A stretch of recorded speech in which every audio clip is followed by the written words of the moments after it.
Mahigpit na pinatutupad ng COMELEC ang mga panuntunan sa pangangampanya. Napansin ng COMELEC na ilang poster ng mga kandidato ang nakapaskil sa mga bawal na lugar.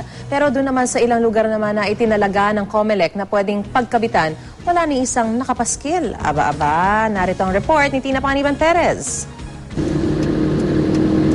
Sa ikalawang araw ng kampanya ng national candidates, nag-ikot sa ilang lugar sa Maynila si COMELEC spokesman James Jimenez para makita kung meron pa ring lumalabag sa campaign guidelines ng COMELEC.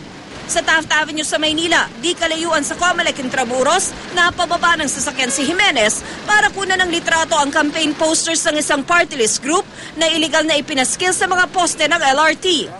Bawal yan, public structure, campaign materials. May mga streamer din ng naturang party list group sa isang universidad sa Santa Mesa. Napakalinaw na violation nun. Bawal maglagay sa kahit anong building sa loob ng eskwelahan. Ayon sa National President ng Kabataan Party List na si Atty. Terry Ridon, handa silang baklasin ang kanilang posters kapag natanggap na nila ang notification mula sa COMELEC. Maaari raw kasing kalaban nila ang mga naglagay ng kanilang posters. Pansin din nila, para raw party list groups lang ang napapaginitan ng COMELEC. Marami pang ibang nakuna ng litrato si Jimenez. Kasama ang streamer na ito ng Buhay Party List na mali ang sukat, mali rin ang pinagkabitan. Bawal yan.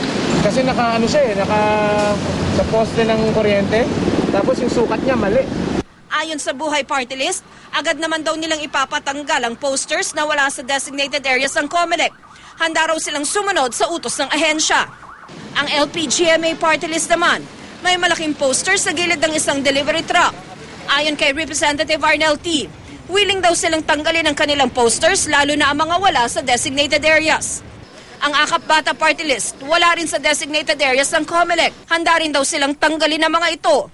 Pero kung pwede raw, maglathala rin ng COMELEC kung saan ang common poster areas para alam daw ng mga tao nila kung saan maglalagay. Lahat ng nakita ng COMELEC na lumalabag sa campaign guidelines, susulatan ito para ipabaklas ang illegal campaign materials sa loob ng 3 araw.